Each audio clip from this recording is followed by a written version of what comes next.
দুর্ঘটনার জেরে ডোমকলে এক মেধাবী ছাত্রের দেওয়া হলো না উচ্চ মাধ্যমিকের দ্বিতীয় পত্র। কিন্তু কেন দেওয়া হলো না? তারা কি সুরক্ষিত নয়? ঘটনার জেরে উদ্বেগ শিক্ষা মহলে। মনোবীক্ষণ পলিক্লিনিক, চিকিৎসার জগতে এক দশক। এখন এখানে সব বিষয়ে ডাক্তারবাবু এক ছাদের তলায়। ফোন করুন 7477799515 এই নম্বরে। চলছে উচ্চ মাধ্যমিক পরীক্ষা। পরীক্ষার দ্বিতীয় দিনই ঘটে গেল পরীক্ষার্থীর মর্মান্তিক দুর্ঘটনা। পরীক্ষার দিন সকালে বাড়িতে ঘটল বিপত্তি, তাই উচ্চ মাধ্যমিকের ইংরেজি পরীক্ষা দেওয়া হলো না মেধাবী পড়ুয়ার। গুরুতর আহত হয়ে মুর্শিদাবাদ মেডিকেল কলেজ হাসপাতালে চিকিৎসাধীন ওই পড়ুয়া। উচ্চশিক্ষার জন্য এতদিনের পরিশ্রম মাঠে মারা গেল। আবারও অপেক্ষা 1 বছরের। আশঙ্কা শিক্ষা মহলের। মাধ্যমিক থেকে আপনার উচ্চ মাধ্যমিক পরীক্ষা দেওয়ার জন্য সকালবেলায় আপনার বেরিয়ে রেডি হওয়ার পরে হঠাৎ করে আপনার এক ছাদ থেকে আরেক ছাদে একটা ট্যাঙ্কি আছে পানির, ওখানে গিয়েছিল, ওখানে জল আনতে গিয়েছিল।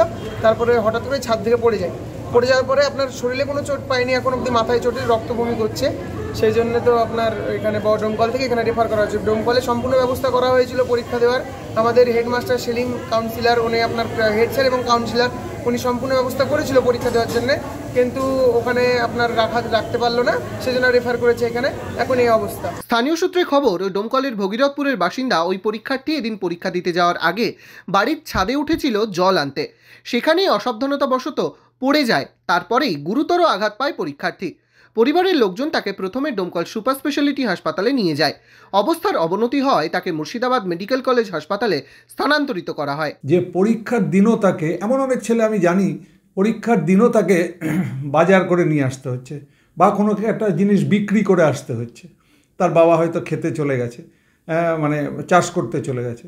তো এইগুলোকে পরীক্ষার দিনটা অন্তত তাকে রিলিফ, সে ঘুম থেকে উঠে ঠিকমতো গুছিয়ে বইপত্র পড়াশোনা করে অ্যাডমিট কার্ড, পেন পেন্সিল নিয়ে স্কুলে যাবে পরীক্ষার্থীর মতো, সেইটা কিন্তু বেশ কিছু ছাত্রের, গ্রামের দিকে বিশেষ করে বেশ কিছু ছেলে সেই সুযোগ পায় না। এটা সমাজের, শিক্ষকদের, অভিভাবকদের, পারিপার্শ্বিক লোকেদের, অধিবাসীদের এবং যারা পরীক্ষা নিচ্ছেন, অর্গানাইজ করছেন, তাদের কিন্তু ভাবা উচিত, এখান থেকে রিলিফ দেওয়া উচিত। আমি একজন শিক্ষক হিসেবে মনে করি এটা বেদনাদায়ক। তবে উঠছে প্রশ্ন, পরীক্ষার্থীরা কি নিরাপদ নয়, সুরক্ষিত নয়? কেন পরীক্ষার দিন ঠান্ডা মাথায় সুস্থ মনে পরীক্ষা দিতে যেতে পারবে না পরীক্ষার্থী? এই সব প্রশ্নই ঘোরাফেরা করছে শিক্ষা মহলে।